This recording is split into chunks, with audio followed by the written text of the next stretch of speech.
आप सब कैसे हैं? अच्छे हैं? ईश्वर करे आप सब हमेशा खुश रहें। आज पता है बच्चों, मैं अपने घर की बालकनी में खड़ी थी और मेरे घर के सामने जो पेड़ है, उस पर 2 चिड़िया ची ची ची खूब शोर मचा रही थी और उनका एक छोटा-सा घोंसला भी है, बहुत छोटा-सा, प्यारा-सा। उसमें उनके 2 छोटे-छोटे बच्चे भी हैं और चिड़िया ची ची करके शोर मचा रही थी, कुछ ला रही थी, उनके मुँह में खिला रही थी। मैं बहुत देर तक उसे सिर्फ़ देखती रही और फिर आज पूरे दिन जब से अभी तक मेरे दिमाग में यही घूमता रहा कि कैसे वो खिला रही थी। बहुत सारे उनके मन के भाव मेरे आ रहे थे मुझे और मैं बहुत सारा ऐसा हो रहा था कितना सारा वो चित्र वर्णन कर लूँ। मैंने फिर सोचा मैं भी अपनी कक्षा में आज अपने बच्चों को चित्र वर्णन पढ़ाती हूँ। हम वैसे बहुत सारी नई-नई विधाएँ सीख रहे हैं आजकल, नई-नई चीज़ें सीख रहे हैं, कभी अपठित पद्यांश, कभी अपठित गद्यांश, तो आज हम सीखते हैं चित्र वर्णन। आप कहेंगे मैम हम तो चित्र वर्णन पहले भी कक्षा 3 में करते आए हैं, लेकिन उसको हम कुछ नियमों के साथ पढ़ेंगे, समझेंगे और अच्छे से जानेंगे। तो चलिए हम चित्र वर्णन शुरू करते हैं।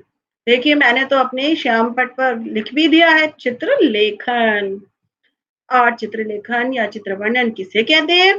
किसी चित्र को ध्यान से देखकर उसके विषय में मन में आने वाले विचारों को लिखना ही चित्र वर्णन कहलाता है। मैंने भी बताया था ना आपको कि आज जब से मैंने वो चिड़िया, उसके बच्चे, चींची चींची उसका बोलना सब देखा ना, तब से मेरे मन में जाने अनेक भाव आ रहे हैं। तो उन भावों को जब मैंने लिखा, तो वही हो गया चित्र वर्णन।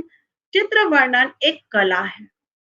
इसके माध्यम से छात्र अपनी कल्पनाओं को शब्दों में व्यक्त करना सीख जाते हैं। जैसे कि मैं बता रही थी मैंने वो चिड़िया देखी, तो वो चिड़िया कैसा महसूस कर रही होगी, उसे कितना अच्छा लग रहा होगा अपने बच्चों को खाना खिलाना, ये सारी मेरी कल्पना पर निर्भर करता है, ठीक है? आगे देखें, किसी चित्र को देखकर उसमें छिपे विचारों को अपने शब्दों में लिखना चित्र वर्णन कहलाता है। चित्र लेखन एक विधा है और हम उसको उसके नियमों के साथ जानेंगे।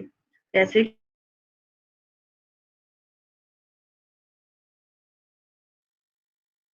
शब्द सीमा का ध्यान रखें। ऐसा भी नहीं कि हम बहुत बड़ा कर रहे हैं तो वो अनायास ही अटपटा लगने लगेगा, अरुचिकर लगने लगेगा, है ना? एक निश्चित क्रम से होना चाहिए। अभी आपने उसके खाने का किया, फिर उसके सोने का, फिर उसके पीने का, तो एक क्रम से होना चाहिए। हर चीज़ के बारे में बताना चाहिए, जो भी आप चित्र देख रहे हैं, उसमें एक-एक चीज़ का वर्णन होना चाहिए। व्यर्थ की बातें नहीं लिखनी चाहिए, जो बेसिर पैर की होती हैं, जिनका कोई उससे संबंध नहीं होता, वो नहीं लिखना चाहिए। सबसे महत्वपूर्ण बात है बच्चों, चित्र वर्णन किसमें करना चाहिए? हमें वर्तमान में करना चाहिए, यानी कि देख रहे हैं जो उसी में करना चाहिए, ठीक है? सभी वाक्य वर्तमान काल के हों, ऐसा नहीं कि था, थे, होगा, नहीं। 30 शब्दों में अगर आपको 30 दिया है तो 30 में लिखना चाहिए। ध्यान रखें कि परीक्षक शब्दों को नहीं गिनता, लेकिन अनायास ही बड़ा नहीं होना चाहिए। चित्र वर्णन में ये समझने की कोशिश करें कि जो चित्र है ये किसका है, कि इस स्थिति में क्या होता है। लोगों के मन की बातों को जानने की कोशिश करें और ये चित्र से आपको क्या प्रेरणा, क्या शिक्षा मिली, ये भी सब लिखना है। तो अब चित्र वर्णन कैसे किया जाए, आपको बहुत छोटे में बिल्कुल स्पष्ट रूप से मैं समझा रही हूँ। जैसे चित्र को ध्यान से देखिए, वो तो देखना ही है, तभी तो आप कर पाएँगे बहुत अच्छे से। दूसरा कहाँ का है, कौन-सी जगह है, जैसे बगीचे का है, कि घर के सामने है, कि वृक्ष पर है, कहाँ है वो।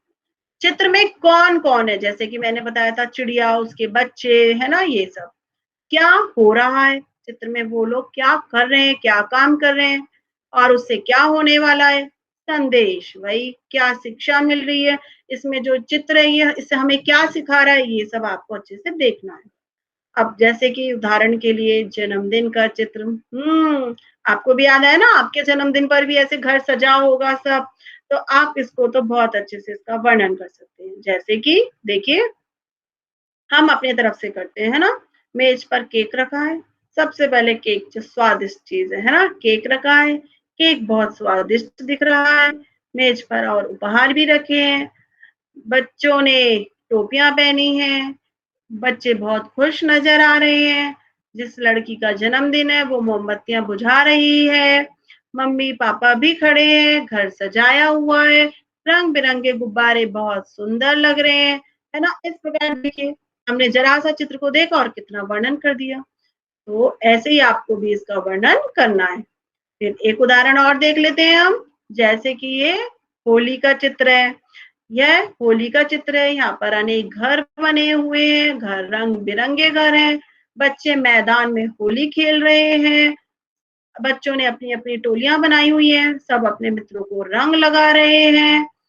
बड़े लोग एक-दूसरे को अब ये होली का है, तो हम इसमें अपने मन के भाव लिख सकते हैं कि सब होली की एक-दूसरे को बधाइयाँ दे रहे हैं। कुछ बच्चों के हाथ में पिचकारियाँ हैं, चारों तरफ रंग फैला हुआ है। यह होली खुशी का त्योहार है क्योंकि सब खुश लग रहे हैं, तो हम अपने मन से लिख सकते हैं, होली एक खुशियों का त्योहार है जो हमें आपसी प्रेम, भाईचारा सिखाता है। ठीक है? तो आपको ये चित्र वर्णन इस प्रकार से आप जितना भी बड़ा कर सकते हैं और देखिए ये चित्र को बहुत ध्यान से देखिए और फिर इस पर हम लिखना शुरू करेंगे। मैं आपको सिर्फ समझा रही हूँ, बाकी आपके मन में जो भाव आए आप वो लिख सकते हैं। जैसे कि देखिए 2 बच्चे सबसे पहले चित्र कहाँ का हमने देखा था? यह चित्र एक बगीचे का है। इस चित्र में कौन-कौन है? इस चित्र में 2 बच्चे, एक दादी माँ और कुछ जानवर भी हैं, बिल्ली, कुत्ता, चिड़िया, है ना? आसमान में बादल छाए हुए हैं।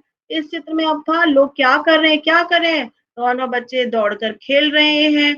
दादी माँ अपने मन के भाव जैसे दादी माँ उन्हें रोकने का प्रयास कर रही है कि दौड़ो नहीं, गिर जाओगे, चोट लग जाएगी, है ना? और इसमें एक बिल्ली के पीछे कुत्ता भाग रहा है, चिड़िया चहचहा रही है, आसमान में उड़ रही हैं। हरा-भरा है, आस-पास हरियाली है, बहुत सुंदर फूल खिले हैं। दादी माँ ने छड़ी पकड़ी हुई है, ऐनक लगाई हुई है और क्या कर सकते हैं, लड़की बहुत खुश-खुश दिख रही है। दोनों बच्चे आपस में खेल रहे हैं मिलकर। इस प्रकार से आप जितना मर्ज़ी चाहे चित्र वर्णन कर सकते हैं। बच्चों, हमने चित्र वर्णन पर इतनी सारी बातें कर ली, लेकिन आपको पता है चित्र वर्णन से क्या लाभ होता है? देखते हैं। चित्र वर्णन से लाभ।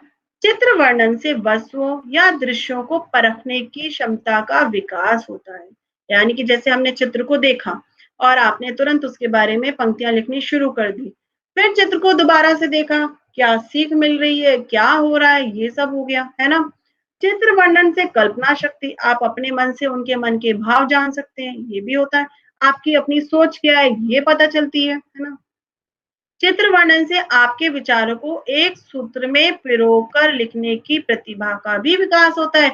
जो आपके अपने मन में विचार आए हैं, उनको क्रम से लिखना, एक बाँधना, एक उसमें अनुच्छेद के रूप में बाँधना, इसका भी विकास हो रहा है।